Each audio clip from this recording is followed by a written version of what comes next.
안녕하세요. 오늘 아침에도 말씀으로 함께 하루를 시작하게 하신 하나님께 감사를 드립니다. 오늘은 8월 17일 월요일 사람을 대하시는 예수님의 방법. 여러분 한번 생각해 보세요. 예수님께서는 어떻게 사람들을 대하셨는가? 예수님이 오늘 우리를 대하신다면 어떻게 대하실까? 우리가 한번 깊이 생각해 봐야 할 주제 같습니다. 기억절 마태복음 9장 36절 무리를 보시고 불쌍히 여기시니 이는 그들이 목자 없는 양과 같이 고생하며 기진함이라. 오늘의 말씀 마태복음 8장 5절에서 10절 예수께서 가버나움에 들어가시니 한 백부장이 나와 간과하여 이르되 주여 내 하인이 중풍병으로 집에 누워 몹시 괴로워하나이다.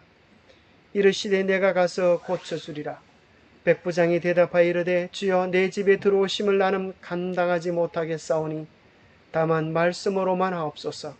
그러면 내 하인이 낫게 싸움나이다.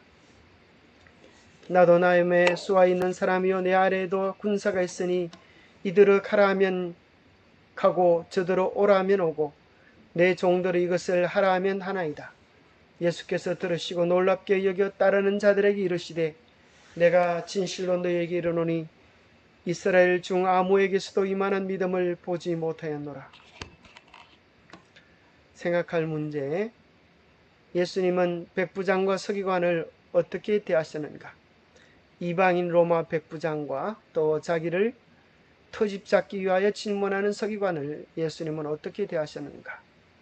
예수님은 사람을 대하는 어떤 원칙들을 가지고 계셨는가? 또 오늘 우리는 어떻게 사람들을 대해야 할 것인가? 이런 문제들을 생각해 보면 좋겠습니다. 첫 번째, 예수님은 백부장과 서기관을 어떻게 대하셨는가? 예수께서 가버나움에 들어가신 한 백부장이 나와 간과하여 이르되 주여 내 하인이 중풍병으로 집에 누워 몹시 괴로워하나이다. 자, 여기 보면은 백부장이라고 하는 직분은 그 당시 유대인의 입장에서 보면 자기들의 원수 국가입니다. 마치 그것은 우리가 일제시대 때 일본 순사대장을 경찰서장을 대하는 것과 같은 입장이라고 생각합니다. 아마 그 당시 우리가 일본 경찰서장을 대한다면 우리의 마음속에 대부분 분노와 정오가 있을 것입니다. 그러나 예수님은 그 로마의 백부장의 마음속에서 첫 번째 하인을 자기 가족처럼 사랑하는 마음을 읽으셨습니다. 이 백부장은 사람을 취급할 때에 그의 직위나 외모 그것으로 판단하지 아니하고 좋은 관계로 사람을 평가한 것입니다. 그 당시 하인들에 대한 평가는 짐승과 꽃 같은데 다른 것이 있다면 말을 할 줄 아는 것이다. 그런 말이 있습니다. 그래서 때로는 하인이 병이 들어 죽어도 다른 건강한 하인을 하나 사오면 될 것이다 하는 것이 보통 사람들의 생각이었습니다. 그런데 이 로마 백부장은 하인을 자기 가족처럼 여겨서 그 하인의 병을 낫게 하기 위하여 예수님께 와서 그 상황을 이야기한 것입니다. 그 백부장의 마음에 감동한 예수님이 내가 가서 고쳐주리라 그렇게 이야기하십니다. 예수님께서 그 백부장의 하인을 사랑하는 마음을 아시고 적극적인 사랑의 표현을 하고 계십니다. 그때 백부장은 놀라운 고백을 합니다. 다만 말씀으로만 하옵소서. 그러면 내 하인이 낫게 싸움나이다. 나도 남의 수하 있는 사람이요 내 아래에도 군사가 있으니 이들을 가라 하면 가고 저들을 오라 하면 오고 내 종들을 이것을 하라 하면 하나이다. 자, 여기서 백부장은 그 말을 할 수 있기 전에 평소 그의 삶이 그의 상관에게 순종하는 삶을 살았음을 보게 됩니다. 그리고 또 그의 하인들이 그의 수하에 있는 사람들이 자기의 말에 순종하는 그 관계 속에서 심지어 질병마저도 통치하시는 예수님의 권세를 인정한 것입니다. 그래서 백부장의 믿음은 단순히 한 서성 예수를 본 것이 아니라 우주의 주관자 예수를 고백한 것입니다. 예수께서 그의 고백을 놀랍게 여기며 말씀했습니다. 내가 진실로 너에게 이르노니 이스라엘 중 아무에게서도 이만한 믿음을 보지 못하였노라. 이 말을 들었을 때에 백부장의 마음은 어떤 충격과 감동을 받았겠습니까? 참으로 예수님이 느꼈던 그 마음이 백부장의 마음속에도 비춰졌으리라 생각합니다. 그러면서 예수님에 대한 더 큰 신뢰, 자기의 마음을 알아주시는 예수님에 대한 깊은 감사가 그의 마음에서 가득 찼을 것입니다. 옛말에 여인은 자기를 사랑해 주는 사람을 위하여 얼굴을 단장하고 남자는 자기를 알아주는 사람을 위하여 목숨을 바친다라는 말이 있습니다. 참으로 예수님은 백부장의 믿음을 알아주심으로 그의 삶에 큰 신뢰를 얻으실 수 있으셨습니다. 두 번째, 한 서기관이 예수님께 나와서 예수님께서 어떻게 대답하시나 알기 위하여 질문을 하게 되었습니다. 사실 이 서기관은 그 당시 바리새인들이 예수님의 흠집을 찾기 위하여 보낸 첩자와 같은 자였습니다. 그래서 예수님의 삶 속에서 터집을 잡을 이유로 찾아온 것입니다. 그가 예수님께 질문하기를 모든 계명 중에 첫째가 무엇입니까? 그렇게 물었습니다. 예수님께서 첫째는 이것이니 이스라엘아 들으라 주 곧 우리 하나님은 유일하신 주시라. 내 마음을 다하고 목숨을 다하고 뜻을 다하고 힘을 다하여 주 너희 하나님을 사랑하라. 둘째는 이것이니 내 이웃을 내 자신같이 사랑하라. 이보다 더 큰 계명이 없느니라. 이렇게 말씀하셨을 때에 이 서기관은 깜짝 놀라서 선생님이여 옳소이다. 하나님은 한 분이시여 그 외에 다른 이가 없다 하신 말씀이 참입니다. 또 마음을 다하고 지혜를 다하고 힘을 다하여 하나님을 사랑하는 것과 또 이웃을 자기 자신과 같이 사랑하는 것이 전체로 드리는 모든 번제물과 기타 제물보다 나으니라. 이 서기관은 예수님을 터집 잡으러 왔다가 예수님이 정말 그 모든 율법의 핵심을 딱 요약해서 말씀하는 걸 보고 크게 감동을 받아서 선생님이여 옳습니다. 그렇게 마음 깊은 찬사를 주님께 드렸습니다.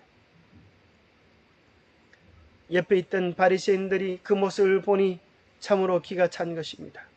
터집 잡고 험담하라고 보내는데 오히려 예수님을 경탄하고 찬양하니 깜짝 놀랄 일이었습니다. 그때 예수님은 서기관의 진정 어린 마음의 고백을 들으시면서 내가 하나님의 나라에 멀지 않도다 그렇게 칭찬해 주시는 것을 보게 되어집니다. 그를 미워하고 그의 반대편에 서 있는 사람들의 마음속에서라도 예수님은 진실을 보시고 그 진실을 인정해 주시는 정말 멋진 분이 아니실 수가 없습니다. 예수님은 원수에게도 그들의 마음 문을 열게 하고 진리를 향하여 마음을 펼칠 수 있도록 인도해 주십니다.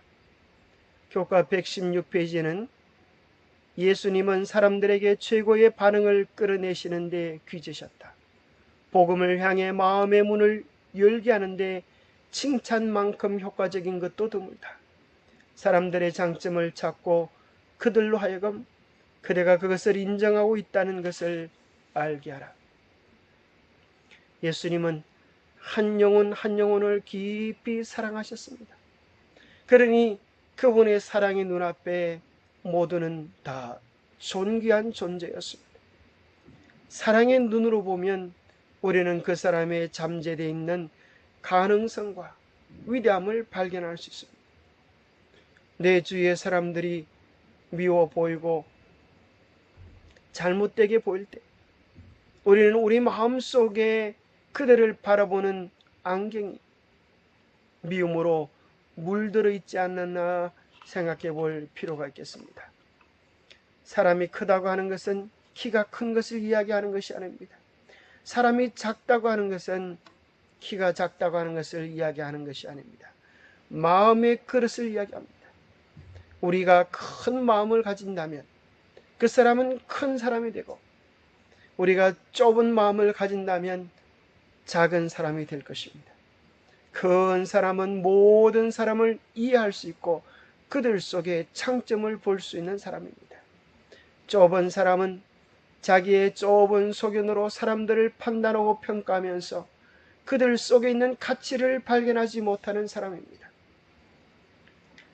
어느 교회에 두 청년이 있었습니다. 한 청년은 사람들을 보면서 이 사람은 이게 잘못됐고 저 사람은 저게 잘못됐어, 늘 허물만 보기 좋아하는 사람이 있었고, 한 청년은 이 사람은 저 부분이 예수님을 닮아서, 저 사람은 저 부분이 예수님을 닮아서 모든 사람 가운데에서 예수님을 닮은 면을 보았습니다. 10년이 지났습니다. 결과가 어떻게 되었을까요?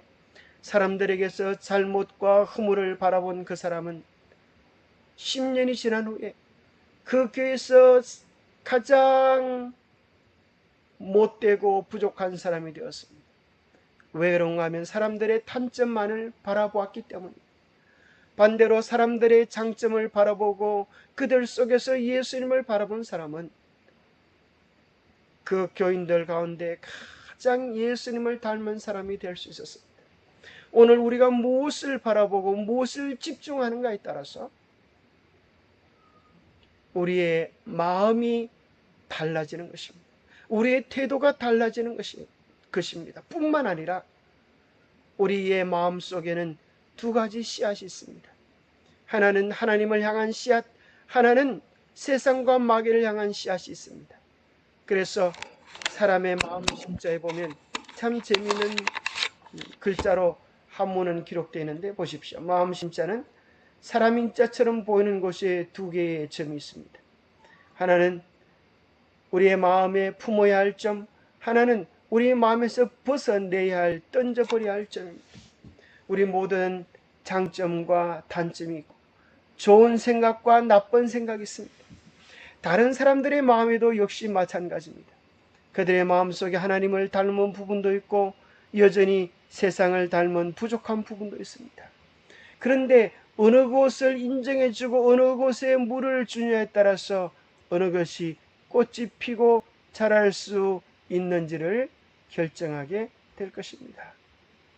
우리의 언어, 우리의 칭찬, 우리의 말 한마디가 그들의 마음을 하나님의 사람으로 키워내기도 하고 때로는 어둠의 사람으로 만드는 일에 우리 언어가 촉매자가 될 수 있다고 하는 사실을 기억할 필요가 있겠습니다.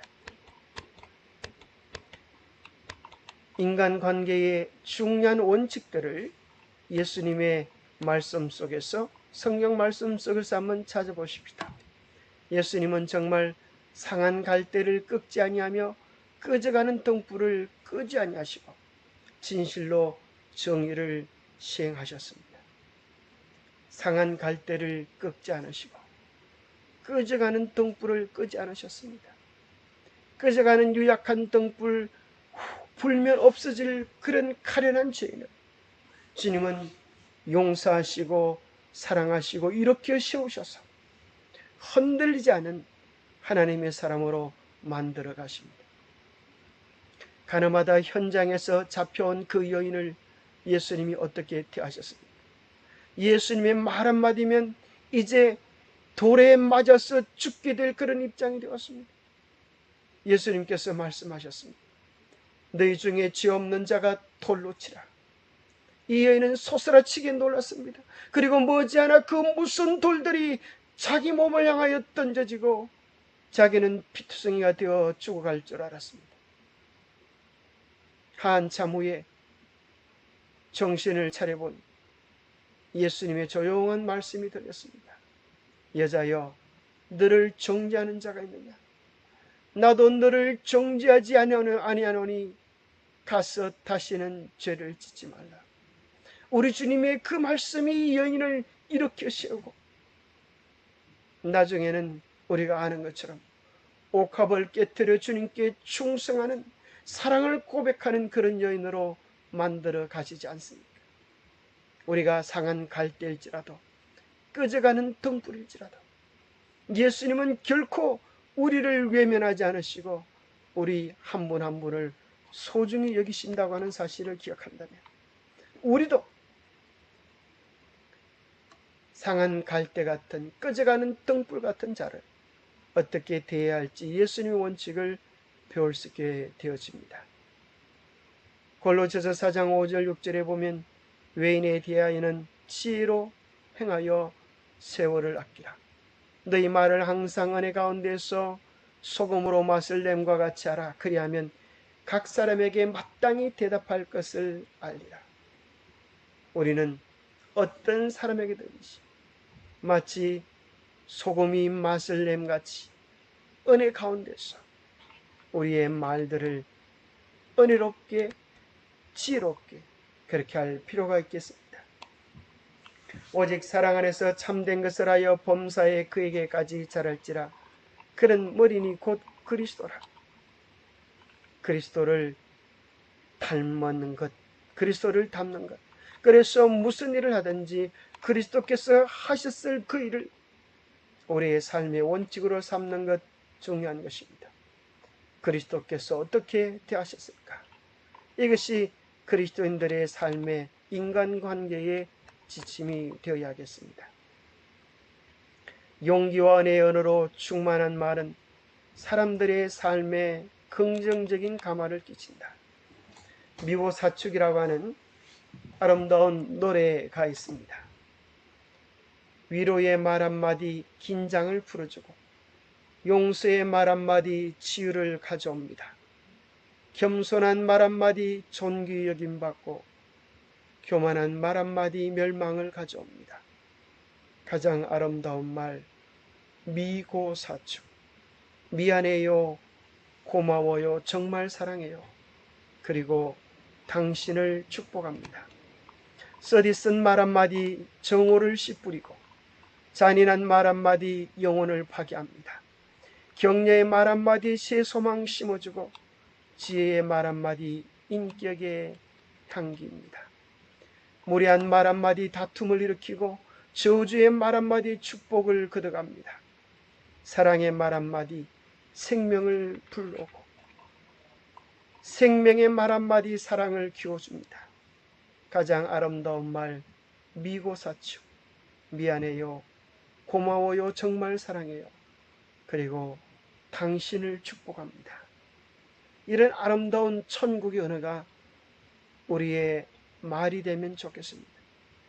여러분, 우리가 분이 날 때, 화가 날 때 생각 없이 뱉었던 말 한마디가 다시는 회복하지 못할 깊은 관계의 상처를 안겨줄 때가 얼마나 많이 있습니까? 우리는 항상 말을 할 때에 깊이 생각하고 말을 해야겠습니다. 적어도 말을 할 때는 이 말이 상대방에게 어떤 영향을 미칠까를 생각해 봐야 되겠습니다. 우리가 말을 할 때는 이 말이 정말 진실된가 생각해 봐야 되겠습니다. 적어도 우리가 말을 할 때는 내가 했던 말에 대하여 책임을 질 수 있는가 생각해 봐야 되겠습니다. 그리고 이 말에는 사랑이 있는가 생각해 봐야 되겠습니다. 이 말은 사람을 일으켜 세우는가? 우리가 말을 할 때에 늘 몇 가지 지침을 가지고 바르게 아름답게 곱게 말을 할 수 있으면 참으로 좋겠습니다. 마치 시인이 글자 하나하나를 다듬듯이 우리의 말도 한마디 한마디 사랑과 정성이 들어가면 얼마나 아름답고 좋겠습니까?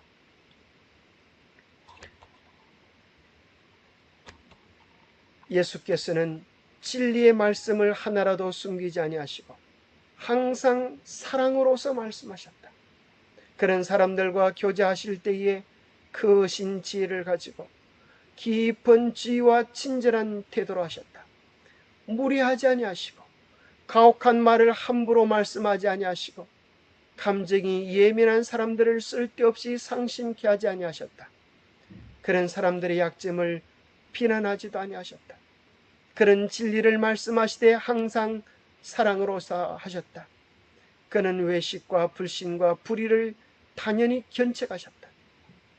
그러나 그가 그렇게 심한 견책을 하실 때마다 그의 말씀에는 눈물이 섞여 있었다.